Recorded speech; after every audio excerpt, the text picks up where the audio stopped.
starting out work.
Hey there. Hi. Let's see.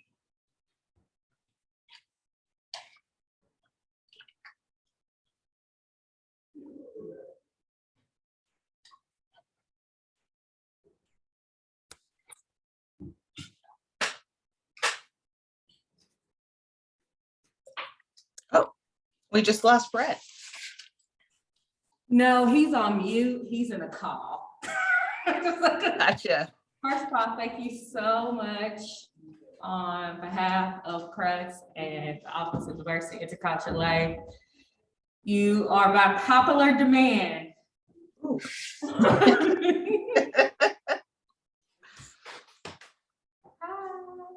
How you doing? Good. You can sign in for me at the front desk and One out. you have lunch.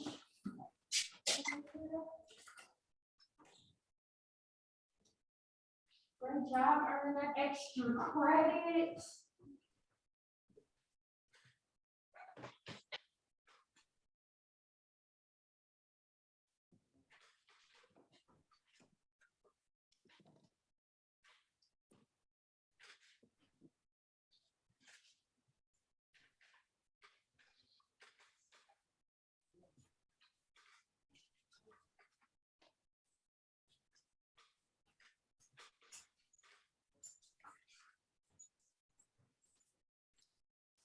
So Rabbi, just so you the Office of Diversity and Intercultural Life.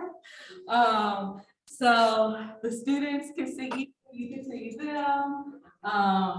They will have to project to ask you any questions. We're also streaming on Facebook, so periodically I will look at Facebook to see if we have any questions there. Sorry about that. I'm just now joining you. I've been here, but now hi, Mona. Hi, Brett. Good to see you. You too. And Brett, your students are enjoying lunch. Do we just have two there? 3, one is talking to Marcus. One's talking to Marcus, and then I think a lot of us can be here today, which is going to be really great. Either Zoom or does it show who else is on Zoom here? Just us two? I only have 3 of us right now. Okay. And I'm gonna be here till 12:30. Can I just ask a question here and you guys can both? My next class is Intro to Bible and it's at 12:40. Do you mind if I go downstairs and start the class with them joining in on this? I have no problem. I'll try not to be distracting, okay?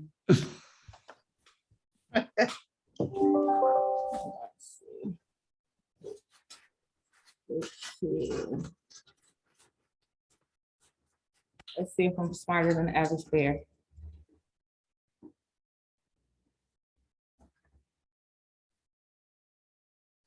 Can you all still hear me?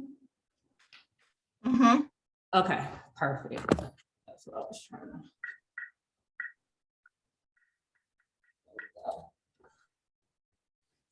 And this is the super weird part. I gotta keep it on this one.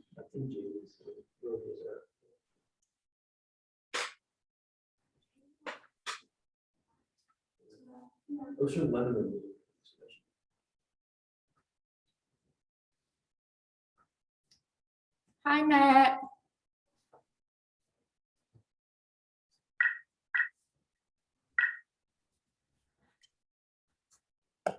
And then Rabbi, I'm just gonna do a quick introduction, probably in the next like 3 minutes, just give folks time to get here across campus. And then I'm gonna give it over to you. Oh, there we got someone right there. Yes.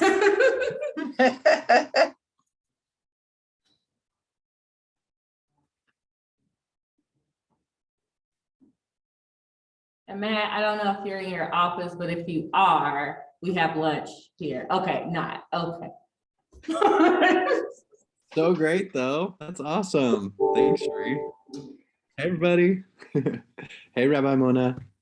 Hey there. I want to know if I get lunch, even though it's more like brunch where I am. You know what? I will make it happen.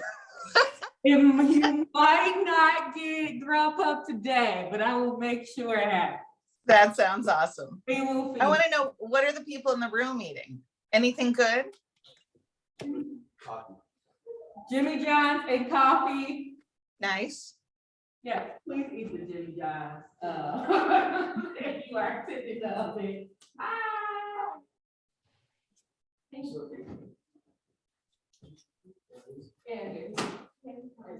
Welcome. If you haven't signed up, people please do. And we already have lunch for you. Yes. Okay, great. Is there a separate form to this event? Nope. Okay.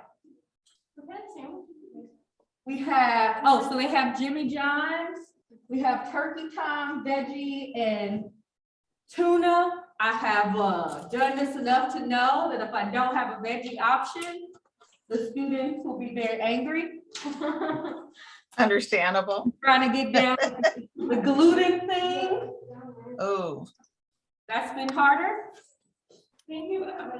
there is not good gluten-free bread. There is not, especially mainstream. So also CRUX, do know I did add all the students of CRUX and the staff to the newsletter that went out last night. There will be a change if you are attending Kwanzaa, that will also be in this space. It will not be downstairs. So sorry about that. Snafu. Downstairs. Yeah, so it's actually, this building is actually 4 floors. It used to be an older residence hall. And so the lower level, which we call garden, and this floor has been converted to office and programming or classroom space. So Office of Diversity is on this floor with CRUX and Catalyst. Downstairs is the School for Professional Studies and the School for Online Learning. And then upstairs is nothingness.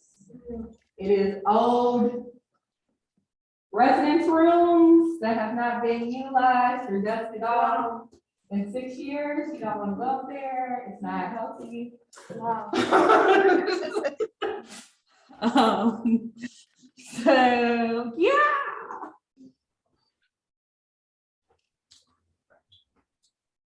How's your day been so far? Thank you so much for asking.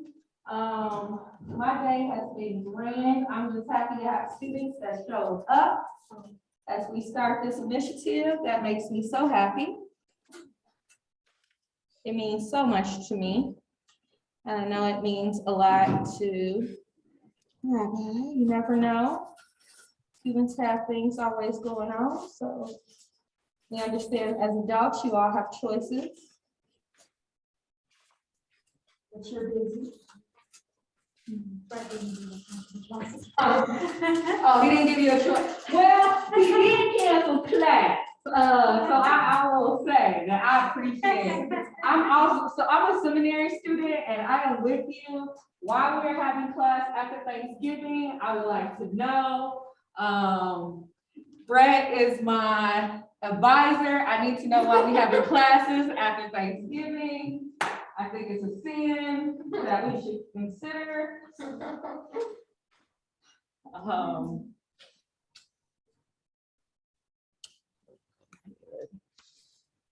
What are you studying right now in semester? There's only like, I don't even know if you studying. It is, so I am studying church foundations.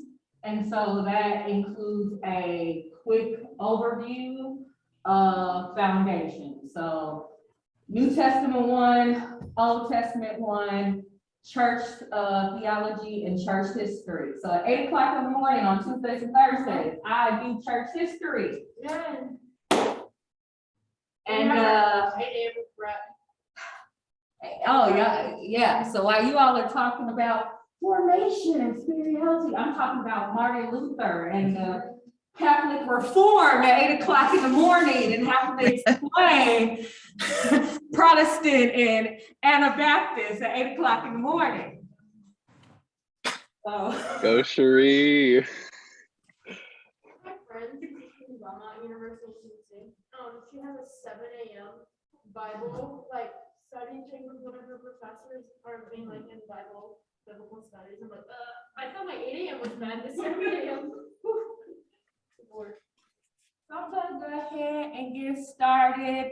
Welcome to everyone online. Welcome to everyone in person. This is the first of our series of Interfaith. My name is Cherie Marks and I serve as the Director of Diversity and Intercultural Life at North Park University. It is where I serve as the Senior Diversity Officer for students alongside Dean Lisa Ann Costa, our university faculty dean, and we present diversity to you. Every month, the Office of Diversity and Intercultural Life has programming, and during the month of December and January in this academic year of 2021 to 2022, in partnership with the CRUX Discipleship Cohort Program, we will celebrate Interfaith Awareness Month. Interfaith Awareness Month aims to promote the bridging of differences and finding common values of different religions, traditions, and or spiritual or humane beliefs. Aligned with the North Park distinctives, Christian, city-centered, and intercultural, the Office of Diversity and Intercultural Life will focus on bringing awareness of interfaith cooperation between Christianity and diverse religious, spiritual, cultural, and humanistic identities. We are starting off with something that is near and dear to my heart, Judaism. And so during this summer, we had a lot of our students come to myself and Marcus Payne II, the assistant director of this office, with why aren't we talking more about Judaism? Why is my religion not focused on at an institution that is Christian and that has roots in the Jewish traditions and heritage? And so we wanted to make sure that this year we spent more time exploring the interfaith ideals of our university and as well as our nation. And what that looks like is that we are Christian by our founding and our chartering. CRUX is Christian by its chartering and founding. However, in order to be good Christians, in my view, is to have an appreciation and understanding of those shared and common values that we have in all religions and spirituality. It allows us to be able to disciple well, but it also allows us to all sit at the table as Jesus did and break bread and have conversations and dialogue to find out how we can make this world a better place.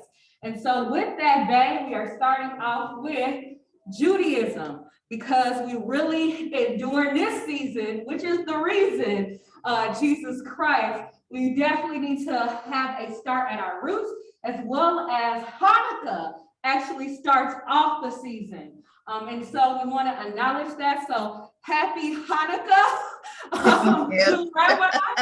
I know that we have a couple of days left, if not one or two, but in this community of Albany Park, we have folks that are celebrating Hanukkah not too far from us. You will see a lot of the symbols and the traditions realized and lived out. And so how dare we disrespect by not having some basic knowledge and understanding of not only what those traditions and holidays and religious factors mean, but also how they are common, and also the values and traditions that we share. And what is a better start than Judaism and Christianity? So we are bringing to you all the way, I believe, in California, Rabbi Mona, who is not a stranger to CRUX in North Park. I believe she does a presentation at least once a semester for the university, but she is going to talk about not only her awesome role as being a rabbi, being a woman rabbi, but also talk about the intersection and that interfaith of Christianity and Judaism, especially in this special season. Last thing I want to have your attention to is that within the email that went out last night by the office that gives you a perspective of a lot of different holidays and sacred traditions that are going on in January and December. Do know that Judaism has lots of minor traditions and holidays that will be respected in the months of January and December. So even though Hanukkah is at a highlight, and Christianity as well, even though Hanukkah is a highlight, Christmas is a highlight, it's significant, it's big, there are other traditions and holidays that are also being celebrated that the rabbi might educate us to. So I will not talk further. I will keep it short, and I will give it over to the rabbi who will do the presentation, and then Q&A, and then we'll wrap it up. So if you can give us a hand clap for Mona, from the rabbi, we appreciate you. Thank you, Sherry, for that wonderful introduction. I want to know if Brett put you up to saying that I speak once a semester, because so far this is only my second time that I've spoken with you guys. So I figured Brett was probably trying to get you on record to say that.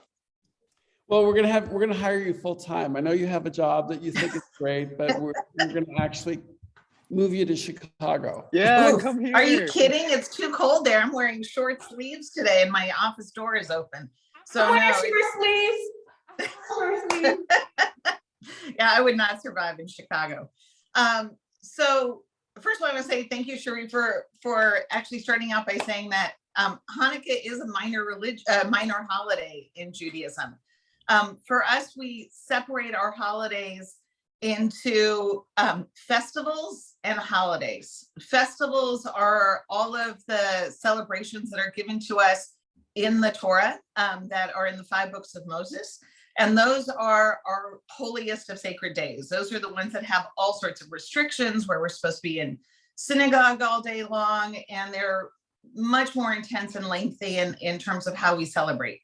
And then we have minor holidays, and the minor holidays are basically historical holidays, things that were put on the calendar because things happen, things have happened in our history that we want to commemorate.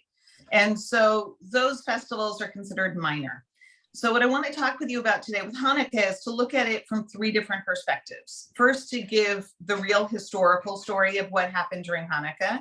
The second is to look at it from a theological perspective and how the rabbis understood it. Because the Judaism we practice today is really what we call rabbinic Judaism. It's Judaism as interpreted through the rabbis and not as it's written or described in the Bible. And the third way was to look at it really in a more modern context about what Hanukkah has meant in the last 100 years, because that's probably where it's gone through the most profound changes, is really just in the last 100 years. So Hanukkah arrives every year on the Jewish calendar on the 25th of Kislev, the 25th of the Jewish month of Kislev, which can mean anything from the end of November to the end of December. So the Jewish calendar is on a lunar solar calendar. Our months are lunar months, meaning that it always begins on the new moon. But we're also a solar calendar. So Ramadan will rotate throughout the whole year. Ramadan will move slowly throughout the year. So sometimes it's in the winter, sometimes it's in the summer. Our holidays have to be celebrated in the right season. So we have a leap month every few years. So this year, Hanukkah for Jews came very, very early. It started last Sunday. So at the end of the Thanksgiving holiday, which is unusual for us. Usually it comes a little bit later. And the reason that we celebrate beginning on the 25th of Kislev is because Hanukkah was really a form of Jewish Independence Day. Just like we celebrate Independence Day on the 4th of July, we celebrate Hanukkah on the 25th of Kislev, because that was the day of the final military victory, or when we were finally able to get to the temple. So historically, the story of Hanukkah occurs in the land of Israel. The Syrians, who sometimes in the stories are also referred to as the Greeks, invade our country. The reason there's a confusion between the Syrian and the Greeks is because there was something called Hellenistic culture. So the Greeks were Hellenizers or had Hellenistic culture, and that actually was spread out all over the region because they had conquered the larger area. So while Antiochus was a Syrian ruler, he was a Hellenizer, meaning that the culture he practiced was Greek culture, the Greek religion. And so when Antiochus, who is the big evil bad guy in the story according to the Jews, invades our country, the land of Israel, he takes over the Holy Temple and he desecrates it. He turns part of it into a barn. He puts in statues of Zeus and of the Greek gods, and he defiles our holiest place, and he forbids Jewish practice from occurring. We're not allowed to do circumcision of babies. We're not allowed to study Torah. We're not allowed to practice our faith and our religion. And there are basically 2 camps of Jews at that time. They're divided between the Zealots and the Hellenizers, the ones who are more than happy to assimilate into the larger Greek culture. The Zealots, as you could tell from their name, are religious fanatics or religious puritanical, for lack of a better word in Hebrew. But they're the Jews who say absolutely no way, we're not going to follow anything that the Syrians are telling us to do, and we're going to fight. And they are a small ragtag group of people led by Mattathias, who is from a Cohen. He's a priestly family, and his sons lead the rebellion. And it starts out not so unlike the American Revolution, of small ragtag band of basically guerrilla warfare against a very well organized foreign army coming into the land, telling us what we can and cannot do. If you were to look, anyone know where you would find, where in the Bible, where in the Jewish Bible you would find the story of the Maccabees, or in what you guys would call the Old Testament? Where would you find the story of Hanukkah and the Maccabees? I can't tell if anybody's hands are raised because they're all little. Anyone want to guess? It's a trick question. Well, the Maccabees isn't in, it's introduced. It's not in the Jewish Bible at all. It's not in the Hebrew Bible. It's the only place you'll find the stories of the Maccabees is in what's called the Apocrypha. And the Apocrypha is in the Catholic Bible. It's not part of the, I'm assuming, tell me if I'm wrong, but I assume it's not part of the Protestant Bible. It's only in the Apocrypha.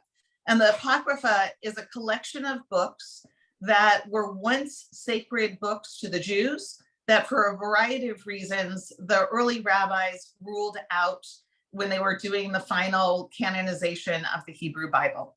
And there are several different books in the Apocrypha that talk about the Maccabees and also other rebellions that have to do with Hanukkah. So the book of Maccabees is nowhere in the Hanukkah story at all. We actually have to go to other sources in order to find the historical story. So from what we know from the books of Maccabees and other sources, the Hanukkah rebellion, or the Maccabean rebellion, was not just against Syria. It was actually against other Jews.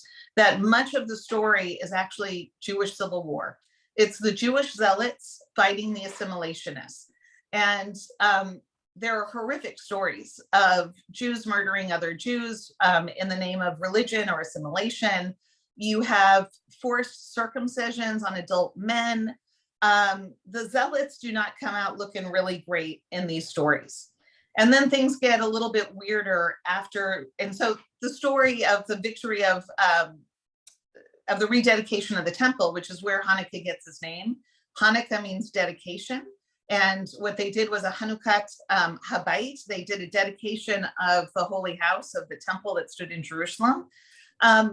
What they did had nothing to do with any miracle of oil. What it was a military victory. It was a victory that the Maccabees had won, that they defeated the Syrian army, that they were able to recapture the temple at all. And Hanukkah comes in the late fall, early winter. And for about 3 years, the Jews had not been able to offer any sacrifices at the temple. Does anyone know what the purpose of the sacrifices were when Jews offered sacrifices? What were some of the reasons that people would offer sacrifices? Become clean or to atone. Say that again? To become clean or. Right, to become clean. It was to apologize for sins they might have committed. It was to offer thanks for a good harvest or a good fortune. It was the way to have a good relationship with God.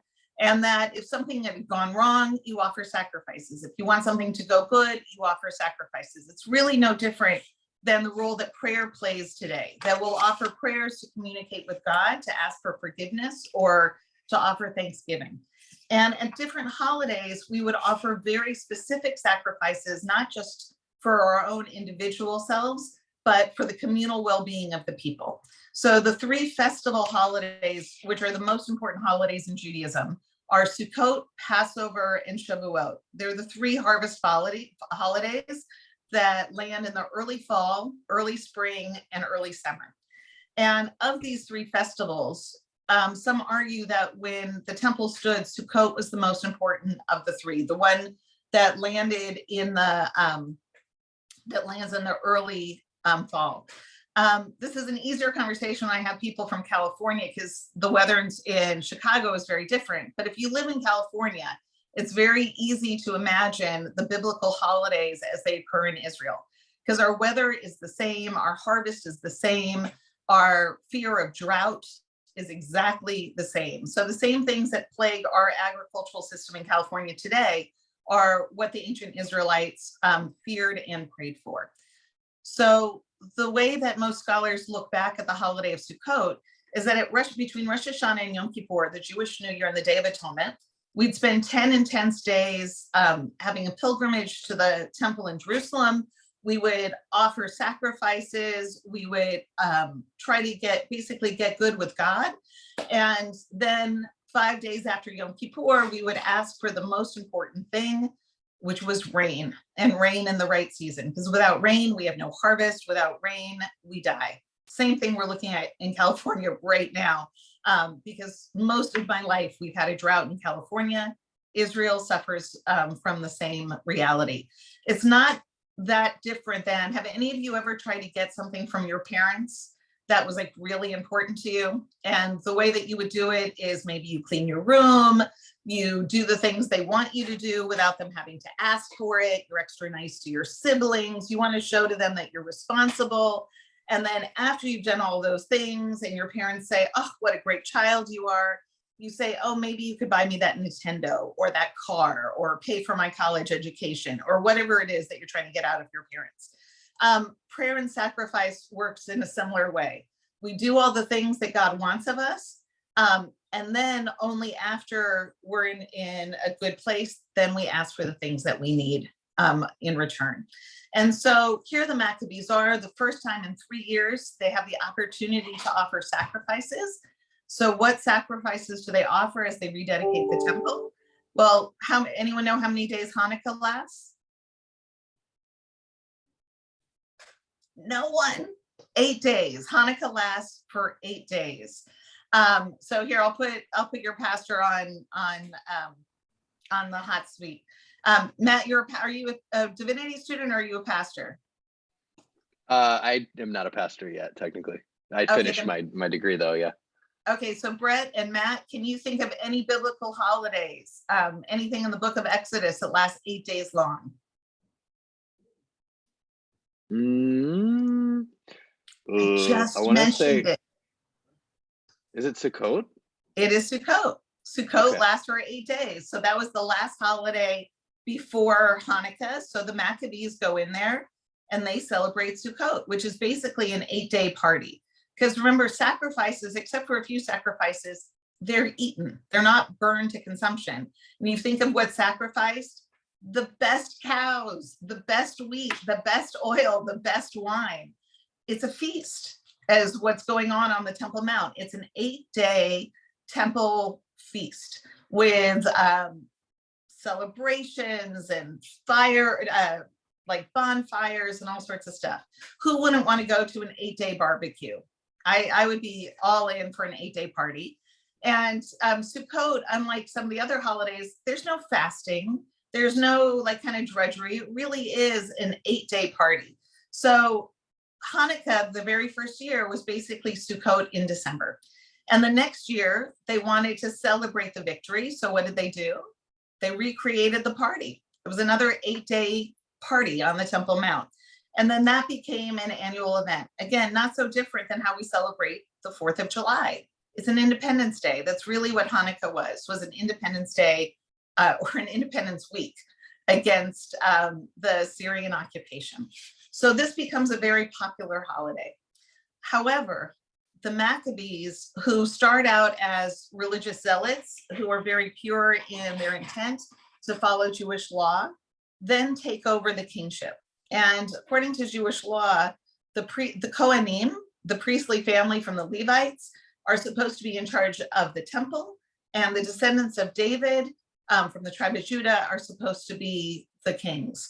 But the children of Mattathias take over the kingship, and they, within 2 generations, become as corrupt and assimilated as the Hellenizers that they had fought against.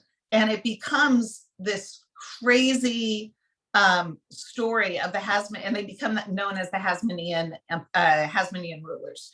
And the Hasmoneans have all sorts of palace intrigue of brother killing brother to try to get the kingship, until we get around the time not too far before the time that Jesus is born. And we have 2 brothers who both want to be king. One invites in the Syrian army, the very country that had invaded us before the story of the Maccabees, and the other brother invites in the Roman army. The Roman army wins, and that basically invites in Roman domination over the land of Israel. The rabbis and the Israelites blame the Hasmonean for the destruction of the Second Temple, for inviting in Rome and destroying the Second Jewish Commonwealth. So the rabbis are not really thrilled with the Maccabees. They're also not particularly thrilled with the fact that Hanukkah is really about a military victory and about Jewish civil war. So this leads us into the theological interpretation or reinterpretation of the story of Hanukkah. So a couple hundred years after the Maccabean Revolt, the temple is destroyed. Roman rule is over the land of Israel, and the rabbis are codifying or canonizing the final version of the Bible. They reject all of the books of Maccabees as part of our Bible, because if you include it in the Bible, it means God approves. And they do not want God to approve of zealotry, murder, or civil war. And so they reject those books. But they have a problem, which is the festival of Hanukkah is very popular. The people love it. Who doesn't love a good week-long party? So they know that they cannot they can't forbid the celebration of Hanukkah. So what they have to do is they have to reinterpret the holiday. So the first time we see any Jewish reference to what the story of Hanukkah is about is in the Talmud. So we're talking about several hundred years after the Maccabean Revolt. And this is what we find in the Talmud. And the Talmud is a collection of Jewish law and history that is written down after the destruction of the temple in the year 70. So in the Talmud, the question is raised, The question is raised, what is Hanukkah? And according to Rashi, who was a scholar on the Talmud, he asks, the real question is, what is the miracle that we celebrate on Hanukkah? And the Talmud answers, when the Hellenists entered the holy temple, they defiled all of its oil. Then when the royal Hasmonean family overpowered and was victorious over them, they searched and found only one cruse of pure oil, sufficient to light the menorah for a single day. A miracle occurred, and the Maccabees lit the menorah with this oil for 8 days. And the following year, these days were appointed as a festival with a recitation of Hallel, which is a form of thanksgiving, and Hoda'ah, which is another Thanksgiving prayer. And so this is what the rabbis say several hundred years later. They seek to downplay the military victory and say, oh, no, it's not really about the military victory. The real thing that we're celebrating is this miracle that occurred, this miracle with the oil of this little tiny vial of kosher oil. And part of the reason that it's the 8 days is, there's a longer story in there, which is each cruse of oil should only last 1 day, but the closest supplier of kosher olive oil that can be used at the Holy Temple, it's going to take 4 days to get there, 4 days to get back. And so kind of like the supply problems we're having this year everywhere, there was a supply chain problem. And so miracle of miracles, that little tiny vial of oil that should have lasted 1 day lasts 8. Now, why is it so important that there is a light lit in the temple? So I'm not actually in their sanctuary right now, but I put a backdrop so you can see our sanctuary. I don't know if you can see it, but kind of, can I point to it? Can you see this little thing right there where my finger is pointing? Yeah. Okay, so that is something that we call a ner tamid, or an eternal light. And that is, in every synagogue, you'll see an eternal light on the wall that when you look at it, you are facing Jerusalem. So in the United States, it's on the eastern wall. If I was in my father's birthplace, Iran, it would be on the western wall. So Jews are supposed to pray oriented towards Jerusalem, towards the temple. And the ner tamid, the eternal light, is a reminder of the menorah that stood in the Holy Temple. And the menorah is actually the most ancient symbol of the Jewish people. Does anybody know how many branches were on the menorah that was in the Holy Temple? Anyone want to guess? 7? Numbers always matter in Judaism. They always have symbolism. How many days of the week are there? 7. 7. You have 6 ordinary days, and then you have the Sabbath, which is the special and kind of exalted day. So if you look at a classic menorah, it has 7 branches, 6 on one level, 6 lights on one level, and then an elevated one in the middle. And that's Shabbat. So the 7-branched menorah, to remind us of the 7 days of the week and the creation story, stood in the Holy Temple. And am I able to do a screen share? Can someone give me authority to screen share, Cherie? Yes, I will do that. Thanks. Okay, you should have that access. Okay. let's see if I could, whoops, get to the right thing. Okay, can you guys see that picture? Yes. Okay, so do you see the menorah in that picture? Yeah. Does anyone notice, does anyone recognize this relief, this kind of a sculpture relief by any chance? This is a very famous sculpture that if you go to Rome, it is on top of what is called the Arch of Titus. Titus was the one who destroyed the temple in Jerusalem. And right here is a depiction of what the 7-branched menorah in the temple looked like. And what this is the Jews being forced after the destruction of the Second Temple into slavery by the Romans. And this faces the Colosseum, which was built largely by Jewish slaves. And the Arch of Titus is something that Jews historically refuse to walk under, but rather will walk around, because it's this giant arch across from the Colosseum that was meant to humiliate and to embarrass us, and to remind us always of the destruction of the temple. So you could understand a little bit about how for the rabbis, this is a very emotional thing, the destruction of the temple. Well, not just for the rabbis, but for all Jews. And so the light of the menorah, we believe, like a spark of it, oops, my little finger is fading, is in each of those ner tamid, each of those eternal lights in each synagogue around the world, that we carry a spark of that light with us. And the symbolism of light in Judaism is perhaps our most powerful. So one of the things that the rabbis called the festival of Hanukkah is the festival of lights. And when we talk about light in Judaism, usually we're not talking about physical light. We're talking really about spiritual light. So if you notice with the creation story, what's the first thing God creates? God creates light, right? But on what day is the sun, the moon, and the stars created? Oh, I know this. 6. Fourth, no, 6 humans get in the picture.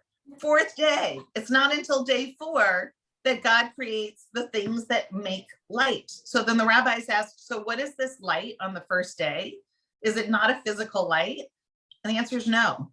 The light on the first day is the light of insight, of wisdom, of perception, our ability to perceive and to understand. And it's only on the 4th day that we have physical light. And then we're also further taught, Ner Adonai Nishmat Adam. The Ner means light. The light of God is the soul of humanity, the soul of each human being. And so light becomes, it's our essence. It's that spark of holiness that resides within all of us. Light is hope, light is wisdom, and light is insight. And what does the 24th of Kislev also correspond with? The darkest time of the year. And that it is during this darkest time that we light our first candle. And we're taught that a single light can dispel darkness in the world. That, you know, if you are in a very, very dark, black room and you see just a pinpoint of light, it actually can change your perception to such a degree that you could begin to see. You could start to separate shadows. You could start to see forms. And so light in Judaism also becomes synonymous with hope. That during this dark time of year, we light candles and the light increases each night to remind us that we are supposed to be bearers of light. And so that's how the rabbis reinterpret and reframe the Hanukkah story. Now, let's fast forward to the modern world and the modern day.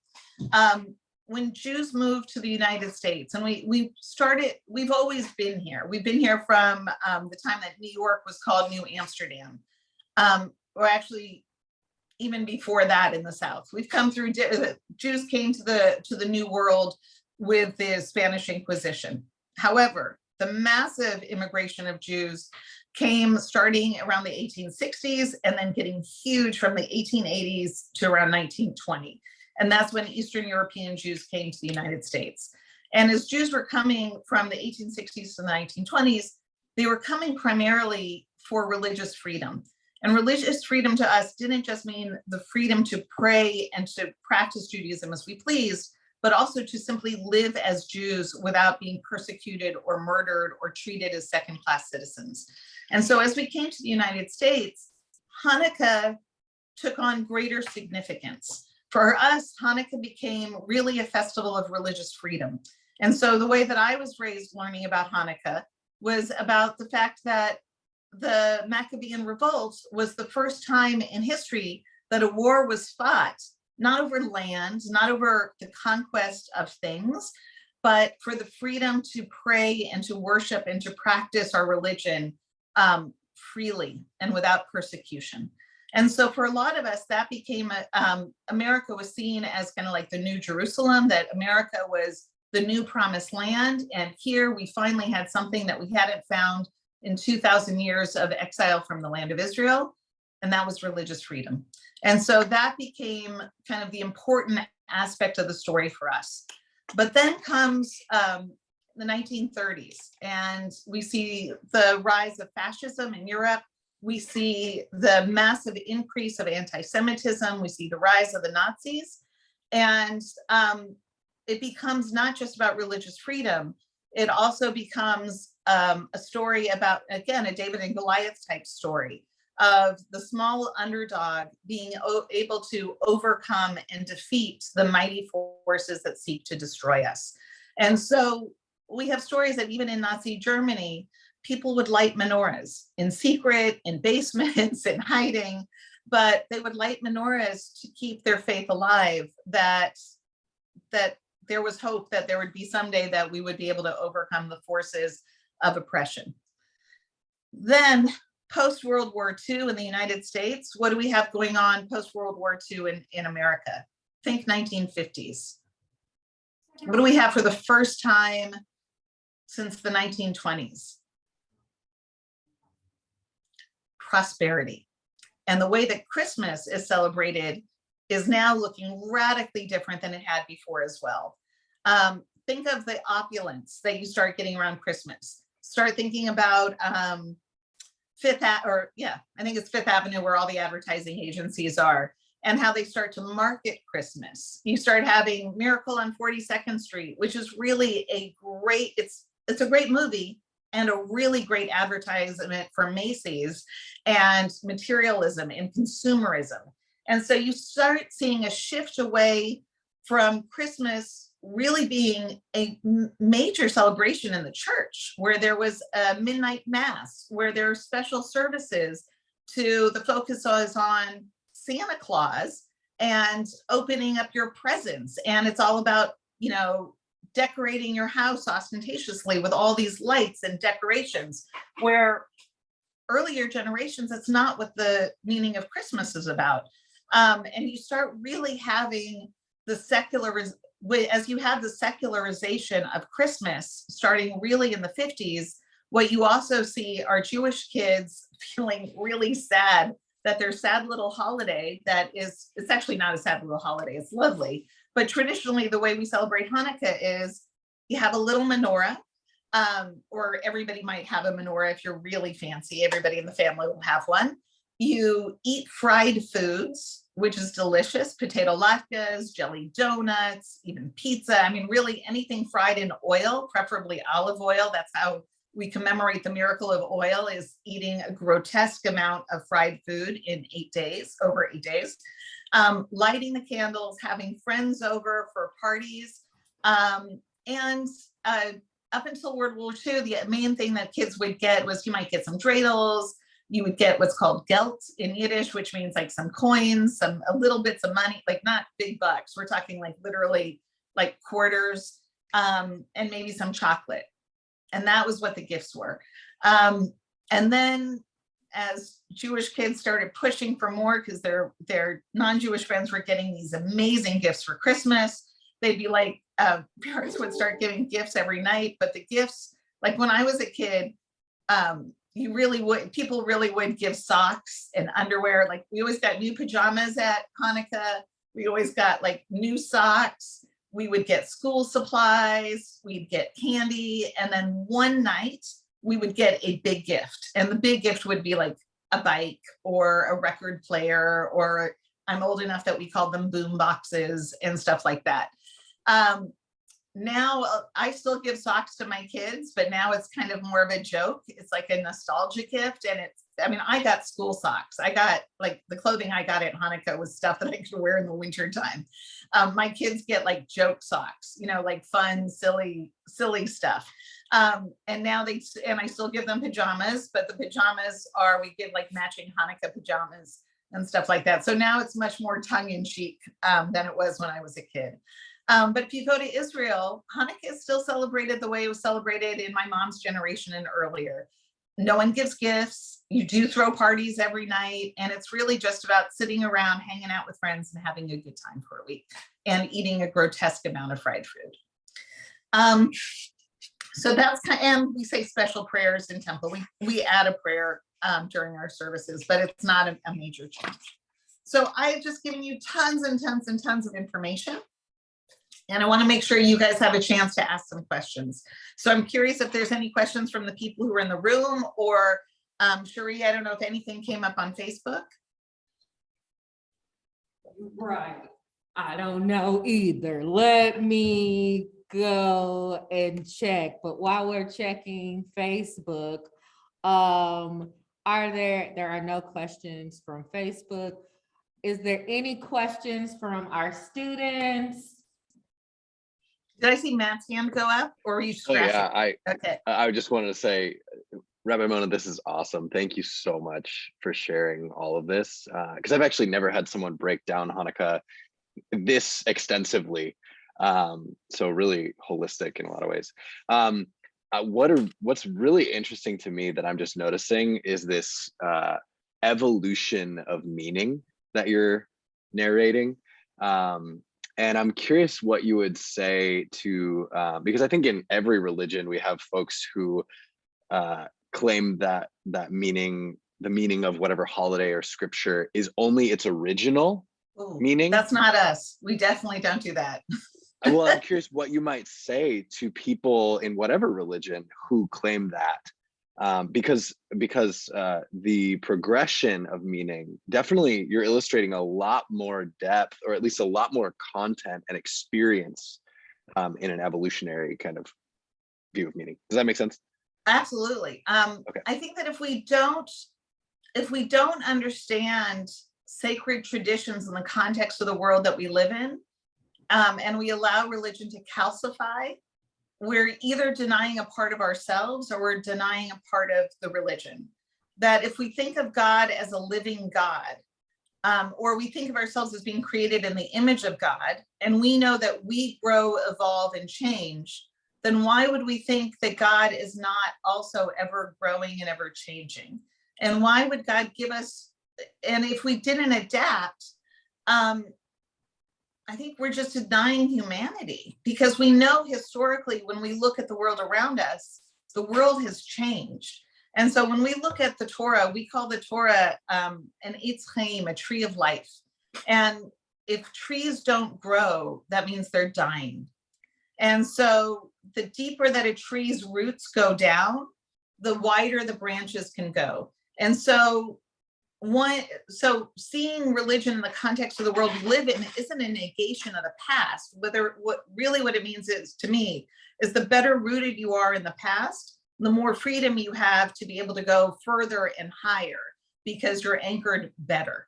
And so for me, I actually find great comfort that sacred texts and sacred rituals can change, because I know that I don't understand God the way that I did when I was 6. And if I did, I would be an atheist, because the reality of life for me is different than when I was 6. And I don't think it's intended not to grow and not to change. So awesome. Thank you. My pleasure. That was a great question. So, and I'm also, you don't have to ask questions. Also, I'm also curious if there's any reactions or thoughts that anybody had to say, or anything that I had to say. Well, we did have one question. Mm-hmm. You want to ask your question? Did you? Yeah, she can hear you if you project. Yeah, I was just going to ask, what is your favorite dish during Hanukkah? Oh, that is a great question. I'm going to go with latkes, which are potato pancakes.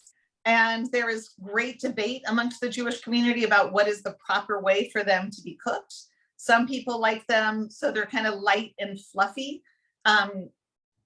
Other people like a light and fluffy one would be kind of more like if you guys been to McDonald's and like the McDonald's hash browns in the morning.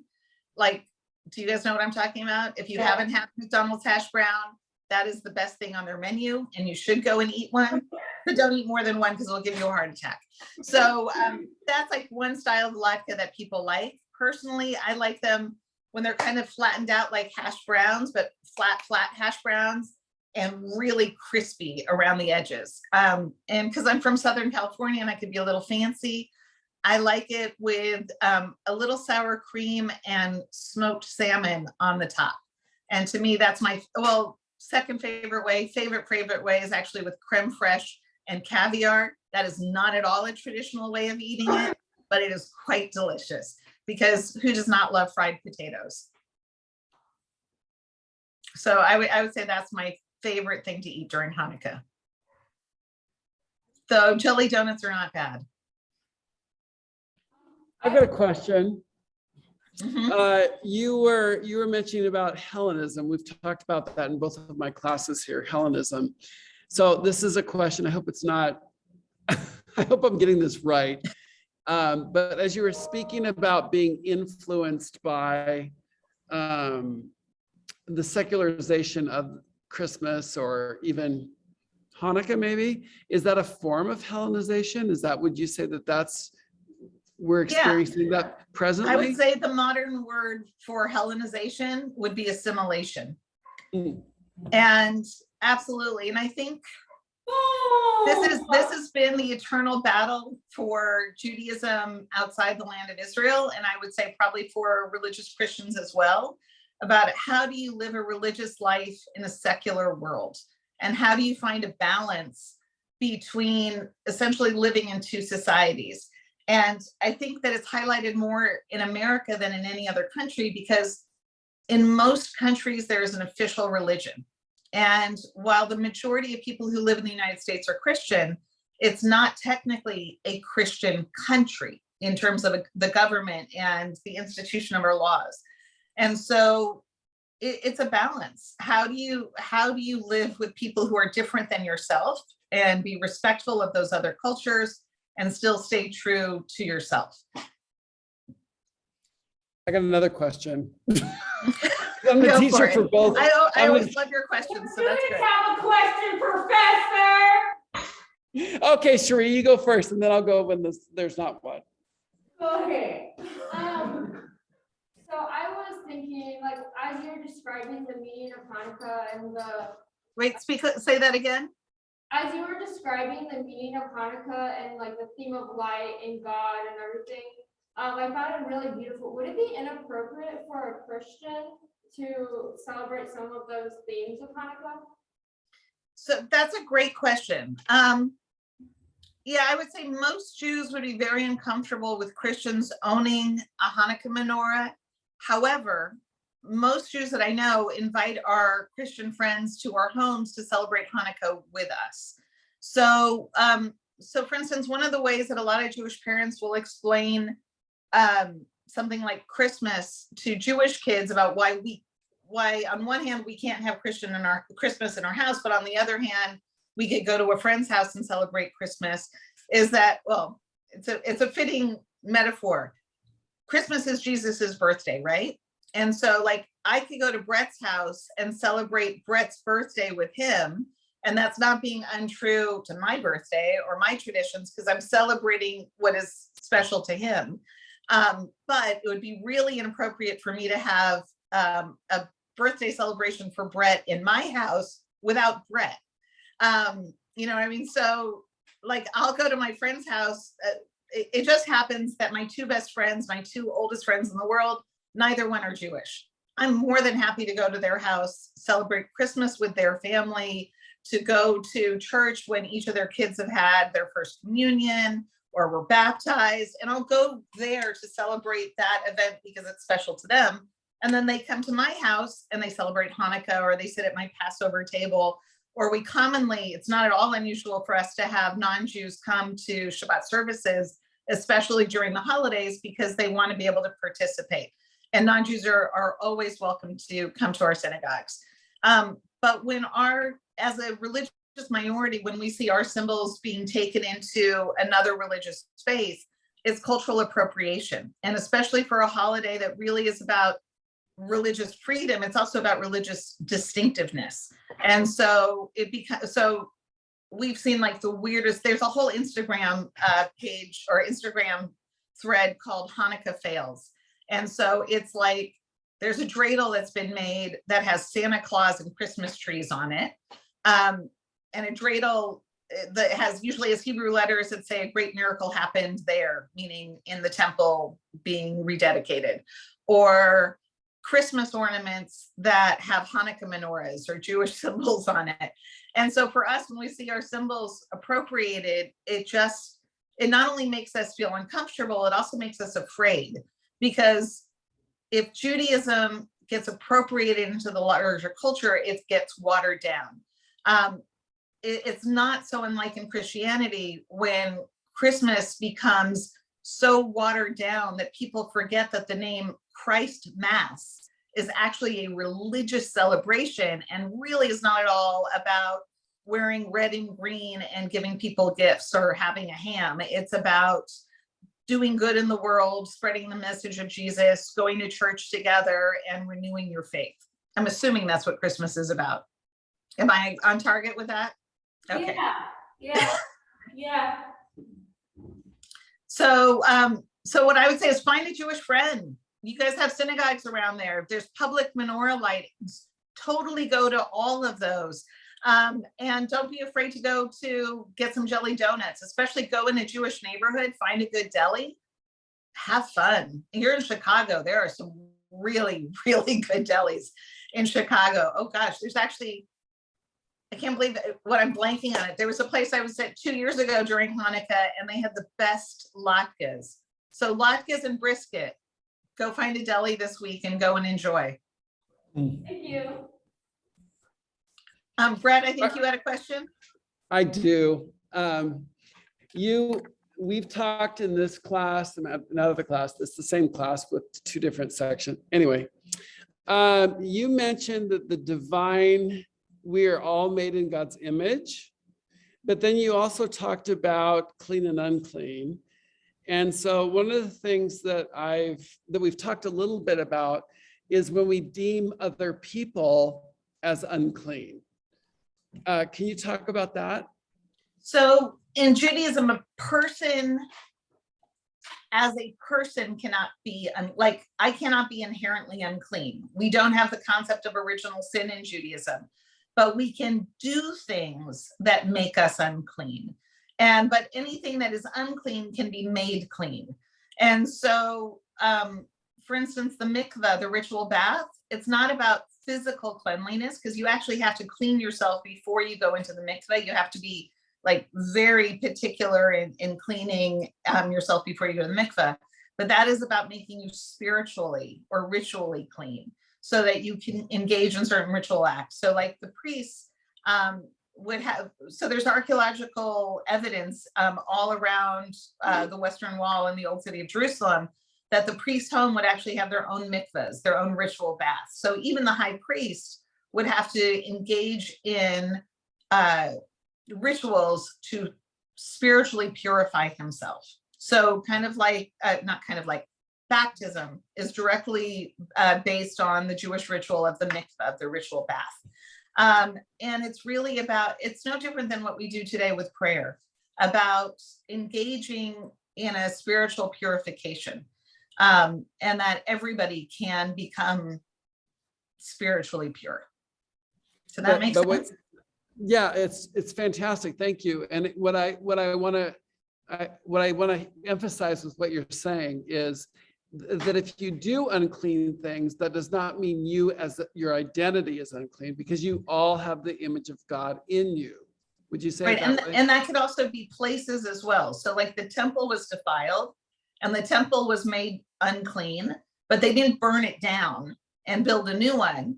They took out the things that made it not pure and then they re-anointed it and they rededicated it. And that was able to ritually purify this space. And so if we could do that with a holy vessel, like a synagogue, a temple, then all the more so we could do that with ourselves, because we contain within us. Remember what I said about like the eternal light? We are also an eternal light, that our soul is the light of God. So we always have that capacity within us to be a holy essence. I've got a lot more questions. You do, but it's 11 o'clock. Oh. So I just want us to give a hand clap to Rabbi Mona. And I will say that I don't know the reactions of the students, but as a seminary student myself, I have learned a lot. As a diversity officer, I'm always learning. And what I've learned today, most importantly, is one commonality that we have in person regarding our holidays is, how do we stay pure? How do we stay affirmed in our faith when there's so much cultural, religious appropriation going on, to make sure that we remember the reason for the season. And so I hope that as this, you're going in our community, and there are so many synagogues and Jewish religion areas here. If you go right down the street, we have a big synagogue. If you go up across Little India, there's another one. So you will be seeing that in our community a lot. But I hope you first think, instead of, oh, this is a holiday that kind of is right before Christmas, but not really us, but really them. Think about it as the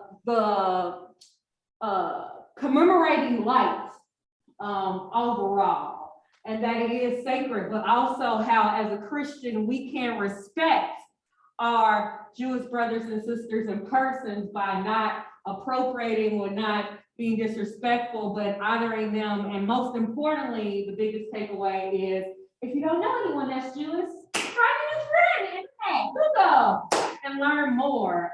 But really thinking about the big reason for the season, not only with Hanukkah and Christmas, but also a lot of the minor holidays and festivals that are coming. So I will make sure that you have the rabbi's contact information if you already don't have it, if there's any questions you weren't able to ask. Thank you so much to CRUX for letting us be a part. This is the first of our 6-event series for Interfaith that will be in January and in December. Next Friday, we will have Kwanzaa, which their lighting are not the same, okay? They're not the same kind of candlesticks, where one has blue and the other one has other colors. So if you're interested in the difference between Hanukkah and Kwanzaa and their lighting ceremonies, then make sure that you are here next week on Friday, same place, same time, for Team Scott. And then we will also have tomorrow, we will have Santa Lucia, thank you, and that will be in Ickerson Chapel. And so please come and see how we do different holidays from a Swedish tone. So really hope you come out to that. I believe that's from, I thought it was, 4 to 6. No, it's the 1 yeah, I'm not 4 o'clock. 4 to 5 is the official 4 to 5. time. So the reason we wanted to make sure we respect, so also to know this, Saturday is St. Lucy or celebration, or Santa Lucia. Then on Sunday, that is a different celebration that is going to look at Christianity from, is it what's the England? No.